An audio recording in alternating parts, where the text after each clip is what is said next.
decimate economies and livelihoods.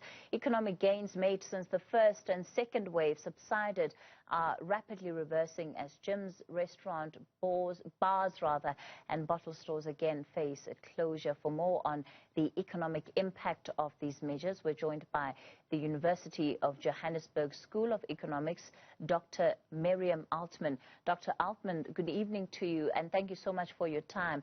Now, one of the other roles that you play is that of convener of the Covid-19 group of economists, and you've really been trying to give advice and provide solutions to the problems that the country is grappling with under this pandemic. Your reflections on where we find ourselves today and how much of the advice you believe that you've given has actually been taken on board. Oh, well, listen, there are many people who are giving advice, and one is charting seas that one has never charted before. So I think the government's been trying to listen, and certainly this last announcement that the president made yesterday shows how much learning there's been over the year. So I think that it's not recommendations, it's the statement of lockdown level 4, in many ways is the right medicine for the specific problem that we have, in a way that, possibly previous lockdowns didn't quite do. So, for example, making illegal any kind of gathering other than a funeral is pretty critical, because there's a lot of parties going on, a lot of super spreading events. I'm sure we've all seen them, and taking very serious action about it is quite important. For me, that's almost one of the most important things. I think it's great that they they stopped interprovincial travel, but they probably should have extended it nationally. Let's talk about the new thinking that you have been encouraging again as this group of economists to the problems that we're facing.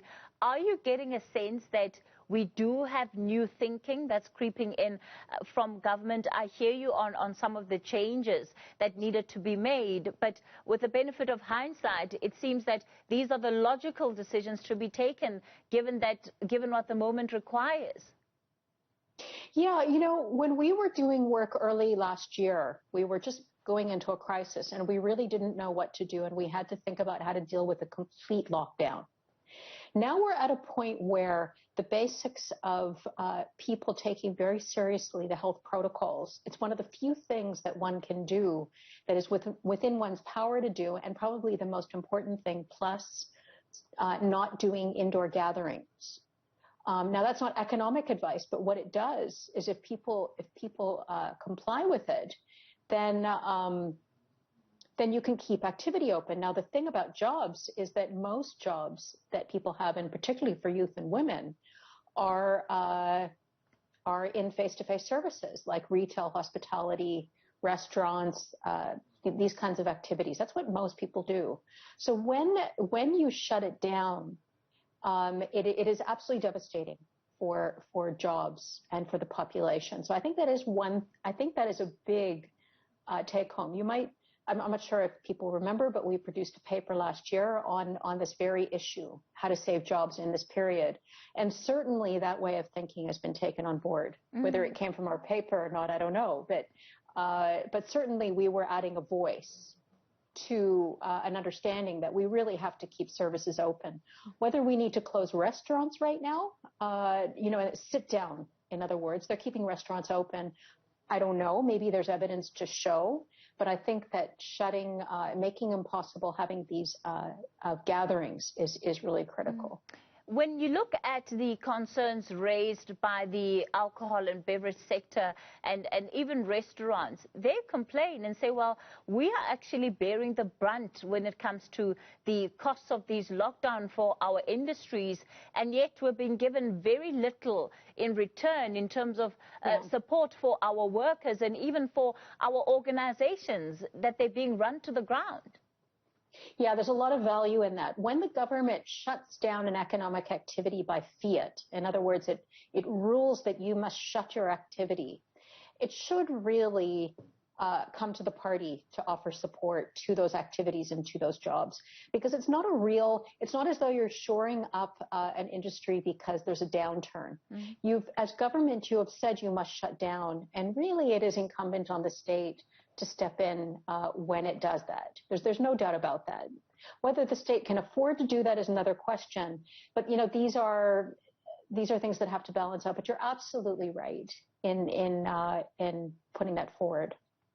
We're looking at a situation here where, the unemployment rate had just, is looking worse, but some industries had begun the path of recovery. Yeah. What does the third wave mean for that slightly recovery that we may have seen? Look, I don't want to underplay the unemployment problem, but I'm not sure that I completely believe the employment stats that are coming out right now. The GDP figures showed that remuneration has actually restored to previous levels, which would tell us that potentially employment has also restored. It's possible. I just don't know that the employment figures are as robust as the GDP figures. And that is what the GDP figures are telling us. Having said that, we have a big unemployment problem.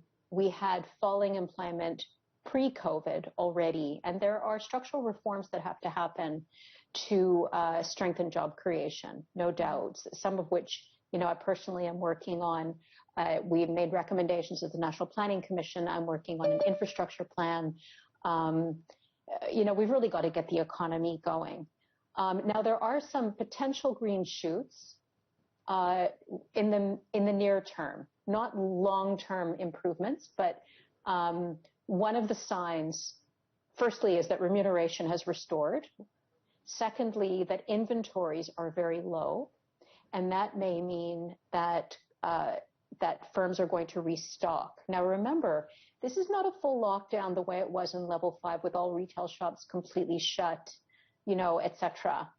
This is still keeping activity open, which means that manufacturers can manufacture and restock, retailers can restock, even restaurants are going to be open and delivering. So this isn't like the level 5. So it is possible, and it is for 2 weeks at the moment. And if we can exert a bit of peer pressure on each other to make sure that people are keeping to the COVID protocols, maybe we can get out of this in 2 weeks, at least to see the curve turn. Dr. What would be worse is that, sorry to come in there. I just want to be clear in terms of what you are saying, where the unemployment figures are concerned. What exactly are you questioning where these numbers are concerned?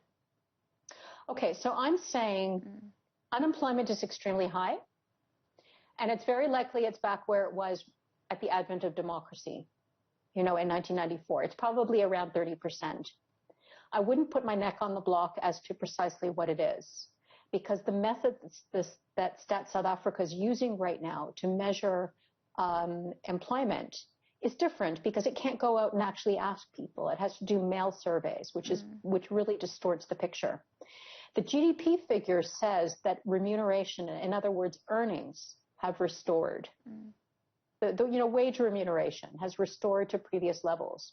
That is probably a more reliable figure about what's going on in the economy than what happens through a mail survey by Stats South Africa, just to say.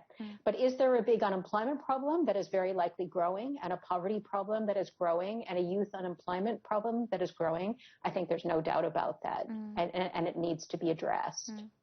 What happens, as we try and get beyond this third wave? Of course, we haven't even reached the peak yet, but we have to try and forecast for the future and plan perhaps what the likely outcomes of our future economically might be.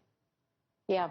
So, the first thing is I hope we are reaching the peak. It has a lot to do with whether we can contain behavior, and particularly the Delta variant, and start getting more careful. So a lot is going to be dependent on our ability to put as I was saying, peer pressure onto people. But in terms of the economic reforms, I want to remind people that the National Planning Commission released a paper in December 2020 on what we saw. I was a commissioner then until March this year.